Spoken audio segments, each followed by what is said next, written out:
A very good morning to all my dear friends. I am Prashant Mavani. I hope you all are doing good. Today is 22nd June 2020. Day is Monday. I'm sure you all have enjoyed your weekend. Dear friends, today we are going to start our discussion with good luck.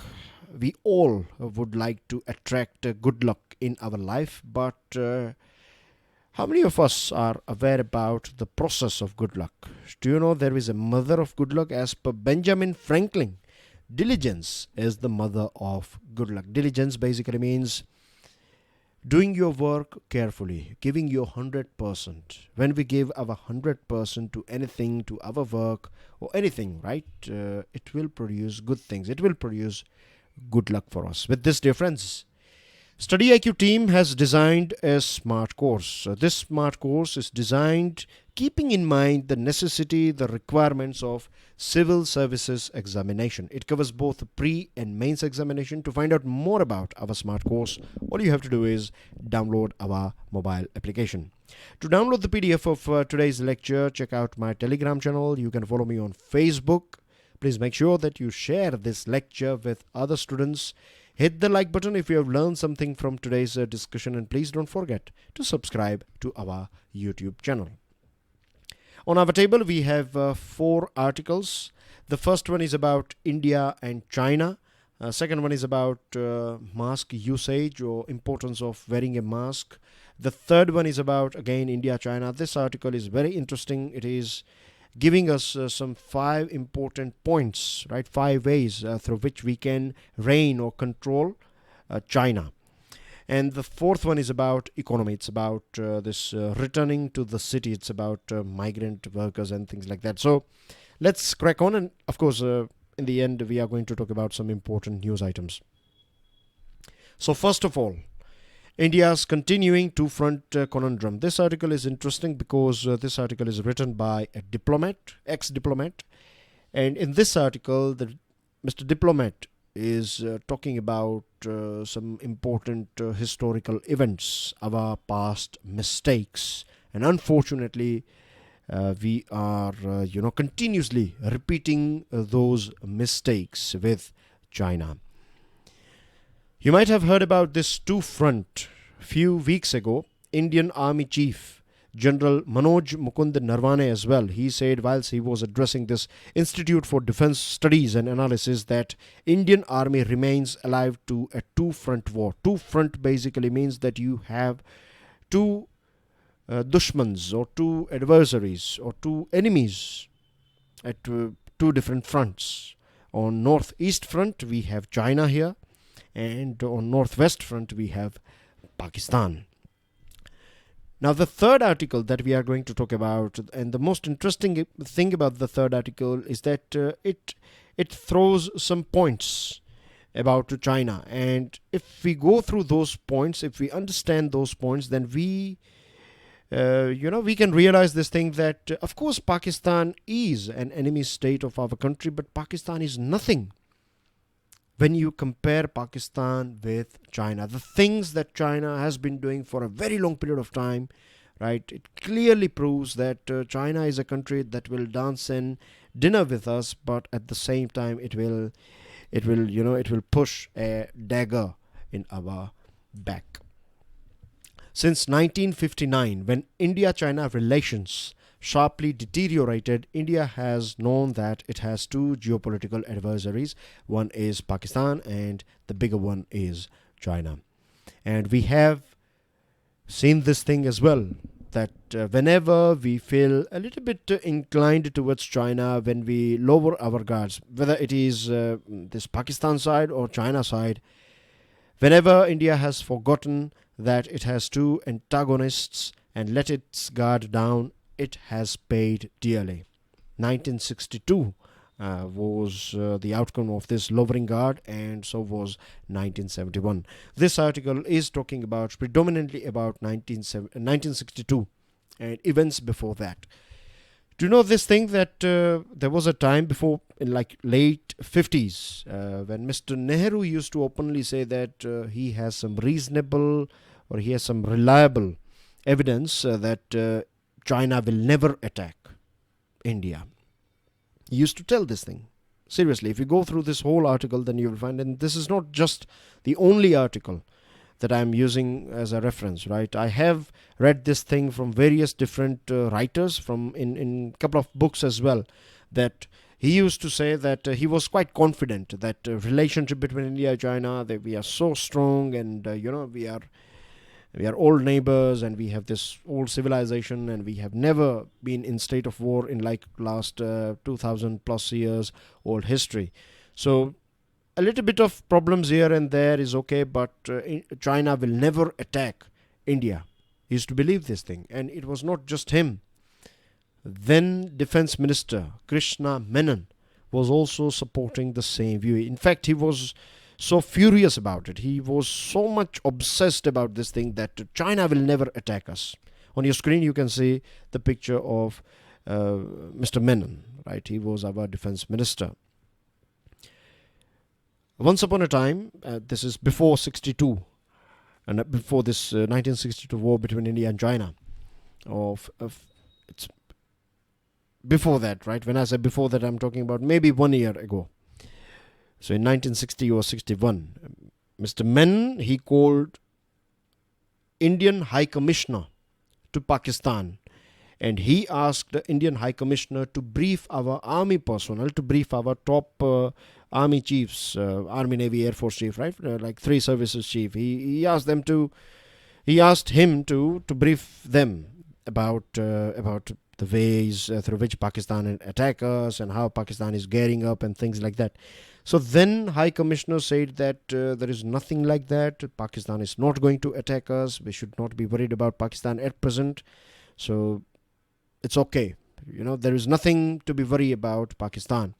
And Mr. Menon, he was not happy with this thing. He said, no, something is going on, and you are telling me that nothing. Means visually, you can read his face. He was furious about this thing.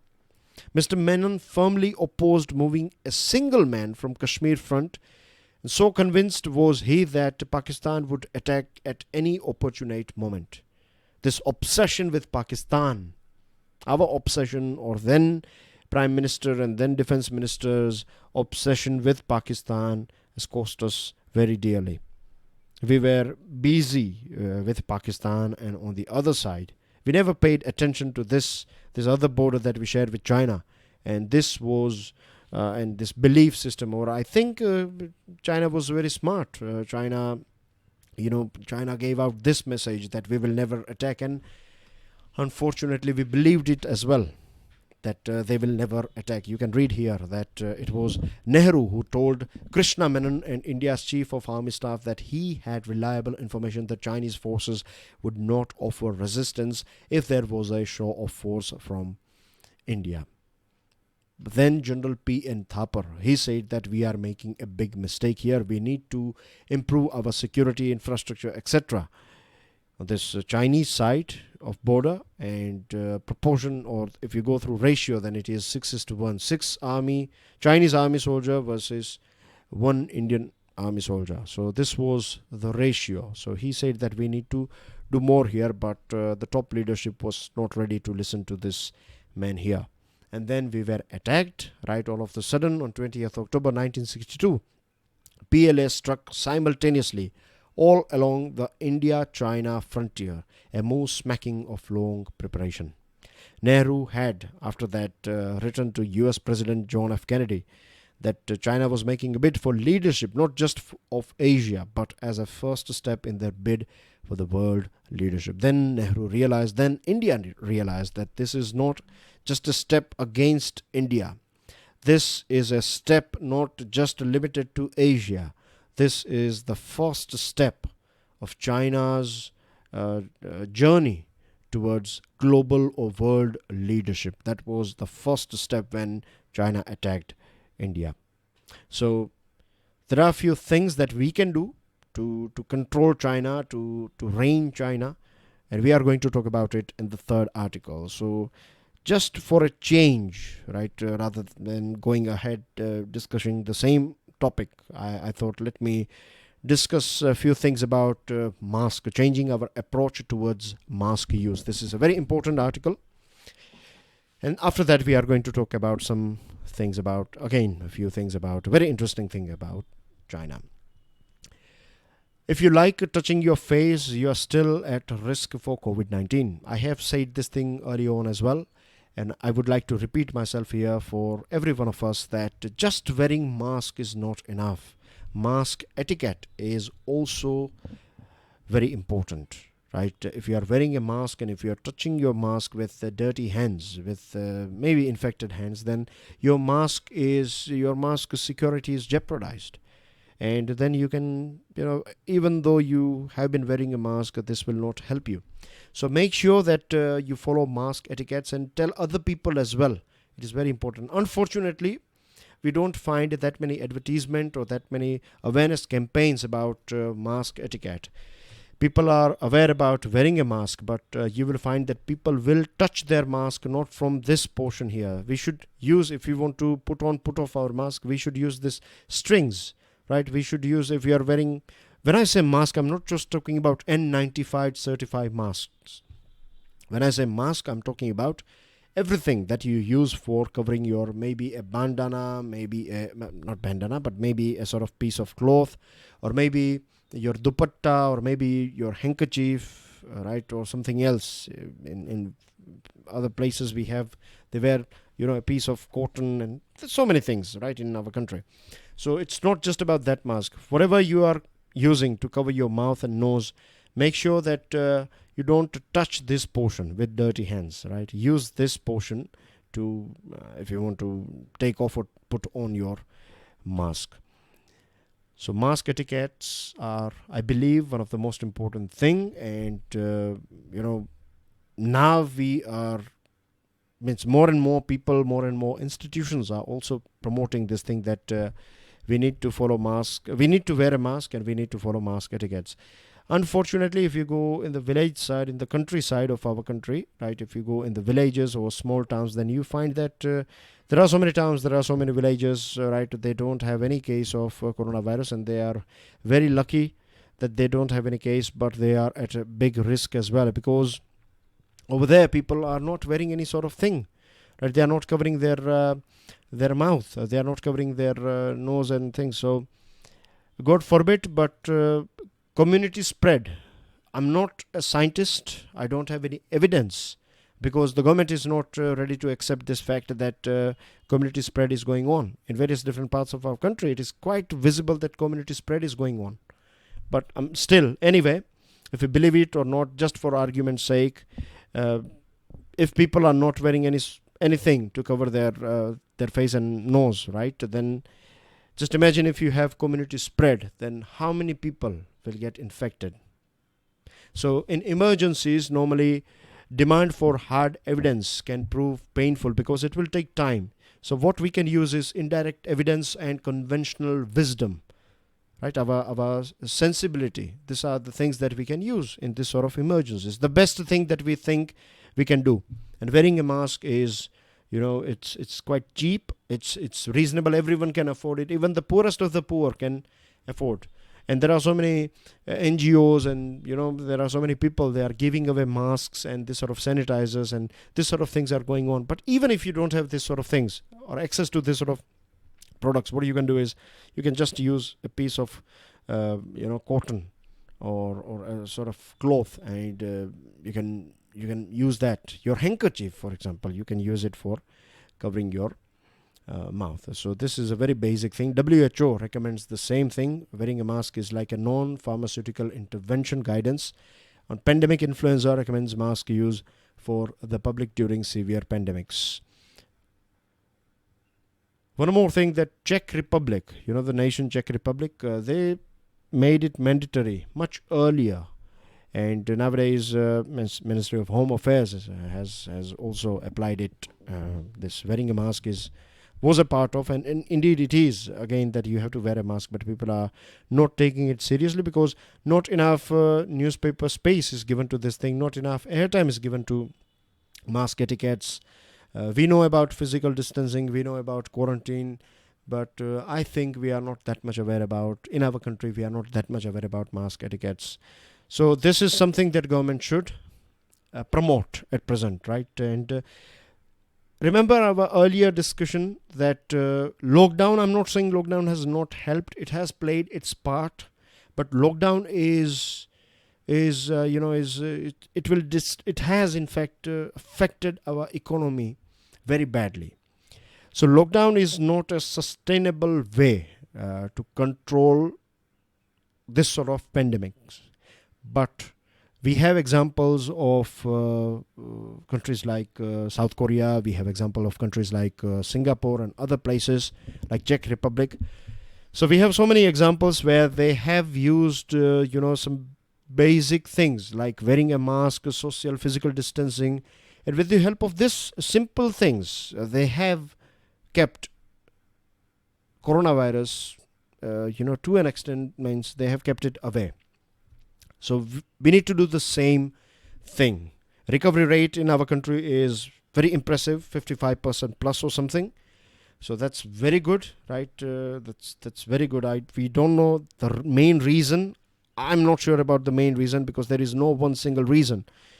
But recovery rate is good, and we can enhance this thing by wearing mask. All of us has to do it for ourselves and for others. Now, don't defer to China. Very interesting article, right? The latest thing that took place at Galwan Valley should be a wake-up call for our country. 1962, we had a war, and you know it now that we were like, we were trusting our leadership was trusting. We means I'm not blaming. Means of course, if you've done something. Anyway, don't want to talk about that. That will make it bit. It will give a political touch to this thing. I don't want to give that impression that this leader is not good and this leader is good. So forget about it. Let's focus on this thing only. The latest travesty at Galwan Valley should be a wake-up call against a weak mindset. The weak mindset is trusting China, discussing with China, right? Let us do this thing and let us try to bring China on board. I'm not saying that we should not talk with China. I'm not saying that we should throw nuclear bombs on China. Of course not. Right? We don't want a war, and I'm sure they also don't want a war. But the things that they are doing, we need to prove this thing, not just to say it, but we have to prove this thing that India will take no nonsense. India is like a, adult male tiger that it will tolerate no misbehavior. If you misbehave, then you have to pay for it. Unfortunately, our past governments and in the current government as well, they have to deliver, right? Our past governments, I think, this is my personal opinion so far, whatever I know, I think we have not delivered. And this is the reason why Pakistan has been misbehaving with us for a very long period of time. Just imagine if you have a country like Israel, do you think they would do the same thing? No, they don't. They will not. They will not dare to do it, because Israel will prove it that if you do something wrong with us, then we are going to hit you back 10 or 20 times harder. You won't be able to bear this thing. You know what they do? If they find some terrorist or something, then they will destroy their residential property. They will take out their parents and brothers and everyone out, and they will destroy that house. So they will reach their family members as well, terrorists, family members. So if someone thinks like, dying for your cause or thing will give money to your family members, but Israel will not allow that thing. I'm just giving you one example. China has been doing it for a very long period of time. I have examples. I have some points for you guys here. See, Aksai Chin. They took this Aksai Chin portion from us. It is under their control. And just, they know it that this was part of India. Then as well, they have built an all-weather road. What we have done? They have built an all-weather road here. So this is a clear challenge. What are you going to do? If we build an all-weather road on Aksai Chin, then as well this country can do nothing. They believe in this thing, that India will do nothing. They have been building this China-Pakistan economic corridor in POK, Gilgit-Baltistan. Now China knows this thing very well, that it is part of India and this is under Pakistan's control. You never know what will be its future status, but then as well, it has passed its China-Pakistan economic corridor. Again, a clear challenge that we are working with Pakistan and we are building this thing. What you are going to do? You can do nothing. China blocks our membership of nuclear suppliers group openly, right? It's not like behind the doors. China has been doing it for a very long period of time. Then as well, we are buying 50 billion worth items, $50 billion worth item more from China.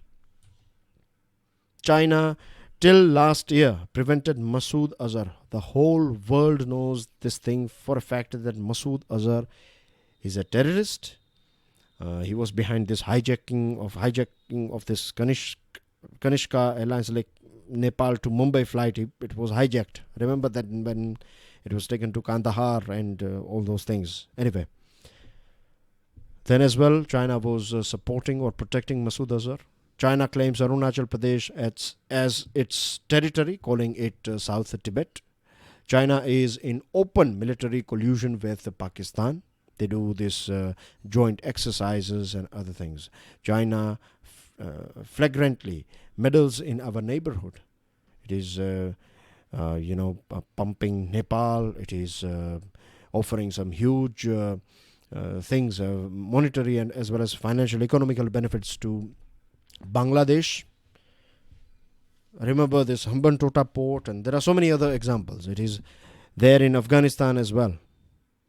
And see this trade imbalance that's going on for a very long period of time, and we are doing nothing about it. Now there is a campaign going on about banning Chinese products, but I think this will not work. I'm sorry, but the reason I'm saying this will not work is that, first of all, when I say are you, I mean to say, are we Indian people, our companies, are we able to provide qualitative products, features and all those things that are provided by Chinese companies? Do we have manufacturing capacity? Basic question is that. Second thing is that if we do have, can we match their cost? So these are the two things, right? Cost and quality. When you will buy a phone, you will not think like an Indian. You will think like a consumer. You will go for the best thing that you can get from your 15, 20, 25, 30, 40, 50,000 rupees that you're spending. When you buy a watch, a smart watch maybe, how many Indian watches manufacturers are there? I think none. And if there are any, then compare those watches with Chinese products. You will realize that even you will feel that, okay, I want to buy this thing, but you won't buy it because at present this whole layer is going on, this whole campaign is going on, boycott China thing. Of course, if we can produce, means I'm not saying that we need to import and we have to be like this way. What I'm trying to say here is that we have to wake up and we have to think out of the box. If China can produce good quality and good products at cheaper rates, right, then why can't we do the same thing? So China has been doing this dirty things. It has been playing this dirty game for a very long period of time with us, and we have done literally nothing. So the best thing that we can do now is, first of all, we need to upgrade our infrastructure at border. Right? China is not going to be happy with this thing, but we have to go for it. Right? The second thing is we have to increase our defense preparedness. In our country, this bureaucracy and process and applying here and there, these things are taking huge amount of, it's a waste of time. We have to be fast. If they can be fast, if Japan can do something very quickly, if China can do something very quickly, then why can't we do the same thing? Right? Time management is one of the most basic skill, and I think most of us are not good with it. Third, we should shed our reticence, right? We need to openly support Quads, openly support Hong Kong. If China is openly supporting Pakistan, if China is openly rejecting us from NSG, then why can't we talk about Taiwan? Why can't we talk about Tibet, right? Early on, if we have said this thing about Tibet, then we can change our stand on Tibet. Create pressure on China, right? Openly. And all things, is if they believe we will not do anything, then we need to break that belief. Fourth, we should, in a calibrated manner, reduce Chinese imports and ban China from investing in infrastructure projects. And the fifth one is ask questions at WHO. Who is responsible for this COVID-19 spread? Why China did not inform the world about this thing, So we need to create pressure on China from every possible angle. So this means China should realize this thing, that messing around with India is going to be very costly, and never do this thing, Last article is about returning to the city. Easy to understand article. We know this exodus of migrant workers took place because in many places they were not having any work, no food. So the best thing they thought was to go back home. At present, we can see that unlock is going on, and FMCG are reporting higher demand. Production as well as demand of various different items have gone up. This has kicked demand of two-wheeler makers as well. Because of social distancing, people will prefer to travel on their private vehicle rather than using public transport. E-commerce platforms are doing quite well at present. So this is a clear sign of recovery of our economy. And there is a shortage of manpower at production lines or assembly lines. We need this laborers for loading, unloading goods, or making home deliveries for various different companies. In Punjab, for example, migrant workers play a very important role in paddy sowing. So they have this skill. Local Punjabi and Haryanvi people, they don't have this skill. Their laborers, they don't have it. It is the people or laborers from UP and Bihar, they have the skill of transplanting this paddy. So we need to call them back. We need to create that transportation facility so that they can come back to their earlier workplace. And MG Narega is there. And recently government has launched, when I say recently, I'm talking about Saturday, government has launched Garib Kalyan Rozgar Abhiyan as well. We have talked about this thing earlier on as well. So not going into details of this Abhiyan, but basically MG Narega and Garib Kalyan Rozgar Abhiyan, they are okay. They are steps taken by government. So it's okay. We need them. But this Abhiyans and this MG Narega is not, or it cannot in fact substitute for private sector activity. People or these workers, they make more money from private sector, so they have to go back. So the best is that we create that platform. If they want to go back or come back, a transportation facility should be there. News items: 6th International Day of Yoga was celebrated. Prime Minister Narendra Modi said that yoga helps in strengthening our respiratory as well as immune system. Breathing exercises like pranayam and anulom vilom strengthens our respiratory system. This year's theme was yoga at home and yoga with family. Silent victims of violence. Unfortunately, figures are coming out that this lockdown has been very violent for so many ladies lot out there. And unfortunately, 86% of cases are not filed. So whatever numbers that we have are some extreme cases, right? There are so many cases, 86%. Normally out of, let's say if you have 10 domestic violence incidents, then only 1 or 2 ladies will report it to police station. The other 8, they will do nothing about it. So there are so many reasons behind it, right? Economical reasons are there, then societal reasons are there, and you know it very well. So think about it. How we can stop it, because this topic is an evergreen topic. It's an ongoing issue. It's not an event. It's not a one-off thing. This thing has been going on for a very long period of time. So what are the things that we need to change? And books will help you, okay, but I think rather than books, it is your personal observation around, say, the things that's going on in your family or your friend's family or your relative's family or in your society, right? So observe things and try to find out answers for it. Madhya Pradesh, more than 1 lakh people simultaneously performed yoga, and this is a new world record. So good news for Guna district. And Human Resource Development Minister has launched online yoga quiz competition. This was with the help of this NCERT, and it is about creating awareness in children about yoga. Defense Minister had a meeting with Bipin Rawat and 3 service chiefs. Defense Minister has clearly said that full freedom has been given to our forces to deal with this issue. In Jammu and Kashmir, 4 terrorists have been hunted down. Union government today said that recovery rate has reached 55.49%, which is impressive. And yesterday was this annular solar eclipse. Not today, basically yesterday. And it was this, I'm sure many of us have seen the visuals of this ring of fire solar eclipse. So how it works, summer solstice, what it is, and these are basic things that you can read from NCERTs, right? It's about this revolution and rotation of Earth around Sun. So you should be aware about this thing and think about it.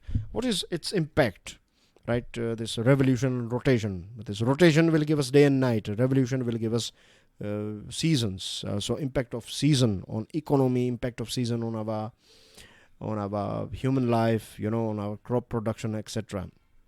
So this is how you should read and think about.